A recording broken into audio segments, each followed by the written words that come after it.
Healing. I feel like it's like a trending word right now, along with toxic and things like that. But so many people are talking about being healed and people who are hurt. How in the heck do you even know if you are healed? How do you know if you're traumatized and you're one of the toxic people? Well, it's a really good sign that you're watching this video, because I'm going to be talking about 3 ways to know if you are hurt or truly healed. So stick around.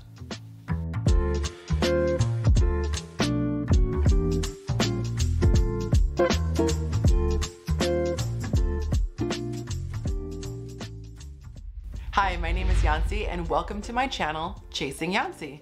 On this channel, I give practical tips for how to live the abundant life. And if it's your first time tuning in, hello, thank you so much for checking it out. I would suggest that you go ahead and subscribe if you would like to get more information on living the abundant life. And be sure to hit the notification bell if you would like to be notified every time that I drop a video. On Sunday nights, I go live with a couple of friends. So if you hit that notification bell, you will be alerted that I go on at 5 p.m. Pacific Standard Time, which is 8 Central. Now, if you are returning back, thank you so much for coming back for more. It just warms my little heart. All right, guys, without further ado, let's get into the top 3 ways you can find out if you are still hurt or if you're truly healed. Number 1, really simple way, ask.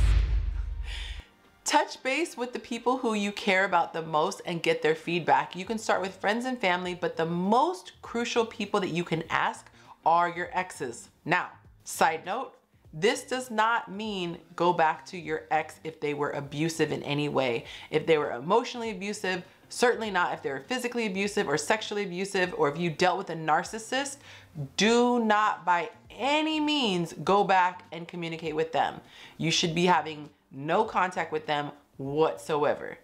However, if you were dealing with somebody who was healthy and pretty normal seeming, go back and talk to them. Now, you have to really put your pride aside and understand that they might not even want to talk to you. You might have pissed them off to the point where they don't even want to engage. They might be doing no contact with you, unfortunately. I don't mean to laugh. I'm not laughing at you. I'm just laughing at the irony. But if they're willing to talk to you, that is amazing. One of the worst things that we can do is ghost somebody, in my opinion, because there are some people out there who just don't know better.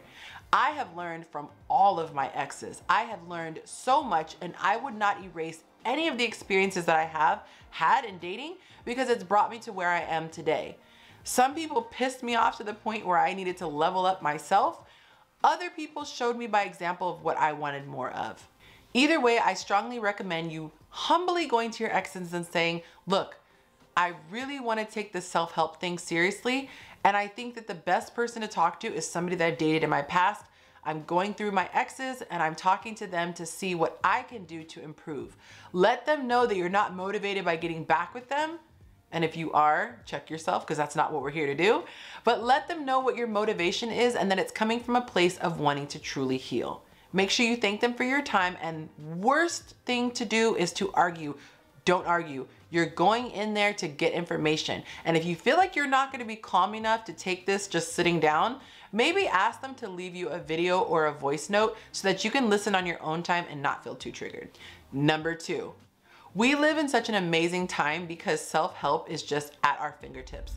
It used to be that we'd have to go to the bookstore or the library to find a book, or maybe a DVD or a VHS tape, depending on how old you are, or maybe a cassette tape, my God, 8-track. Okay, that's going too far. But now it's as simple as going to our cell phones. We can literally go to YouTube for free and type in anything specifically that we're looking to find and find help. So there is no excuse to not get help. Some people will say, oh, I can't afford a counselor, I can't afford a therapist. First of all, there are a lot of inexpensive resources if you research that specifically. However, there are a ton of licensed professionals who give help on the videos. I have watched hours and hours and hours of videos on self-help, and I have really had a life transformation because of it. The Bible says, seek and you shall find, and it is so true. Life will have a way of bringing people to you. Things that I've needed that I couldn't afford, people just fell out of the sky. I say that with a wink wink because I believe in manifestation, but people fell into my lap who were resources that I could not otherwise afford. So ask, start seeking, put it into the universe, and start clicking away on YouTube. The third way you can find out if you are truly healed or if you're still hurting is to get back in the game. Think about having an injury and landing in the hospital, right? The doctor can say that you're healed all he wants to, but until you get out of the bed and start to try to function, you're not really gonna know. It's easy to do if you're being weighted on hand and foot, you've got an IV drip, you're on medication, what have you. But until you get up and start to function, you won't really know where your weaknesses are. Now, I heard somebody say something that was so powerful the other day. They said healing doesn't mean that your pain has gone away. It won't dissipate. It just means that it doesn't control you. Think about like a wound or a bruise. When you first have that wound, you can't really function. You can't walk, you can barely put weight on it. Now, you might not have been completely recovered. There might be certain instances like certain weather that affects it or things like that, but you can still go about functioning in your normal day-to-day routine. It's the same thing with emotional healing. You might have had a traumatic situation, but think about it. When you first went to the traumatic situation, you probably couldn't even talk about it. Then you went through the stage where when you did talk about it, it made you very emotional. Then you got to the stage where you could talk about it without getting emotional.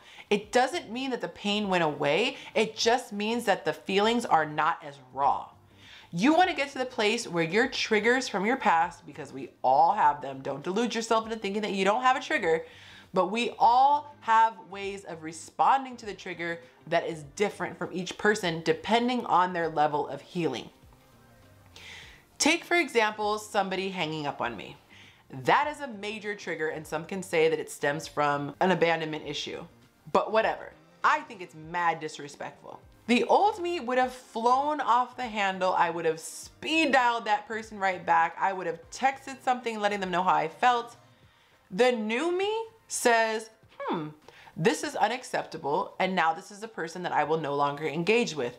I can calmly decide to no longer communicate with that person, or if I have to speak to them again, maybe it's somebody I work with or somebody that I just can't get out of my life, I can wait until there's a calm opportunity to let them know, hey, that was a boundary that you crossed and I don't appreciate it.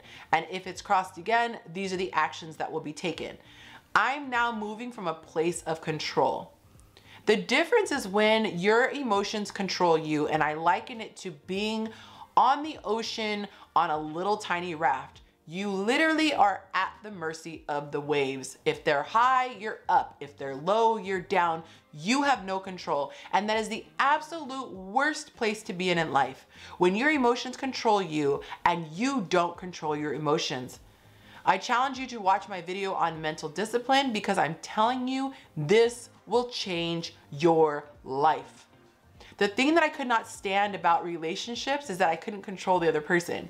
The reason why I wanted to control the other person was so that I can control my emotions. If I could control that person, I can control them triggering me. I would make sure they didn't trigger me and I would be trigger free. Now I realize that it's okay if I'm triggered because I have control over how I respond to the trigger. And furthermore, if this person continues to trigger me even after I've clearly set boundaries, I know that I deserve better and I'm going to walk away. If you haven't seen my video on why do I keep attracting toxic people, I strongly suggest that you watch that and I will post that here. All right, guys, that's all I have for today. I hope you enjoyed this video on the 3 things to determine if you are healthy or still hurting. Please comment below and let me know what your favorite part of the video was. Let me know if you feel like you are truly healed or if you're still hurting, which is okay. We are all in one phase or another in this journey. If you like this video, please click like, and like I said before, go ahead and subscribe if you would like to see more content like this. Hitting the notification bell will make sure that you get notified every time new video drops. Until next time, guys, tell someone that you love them.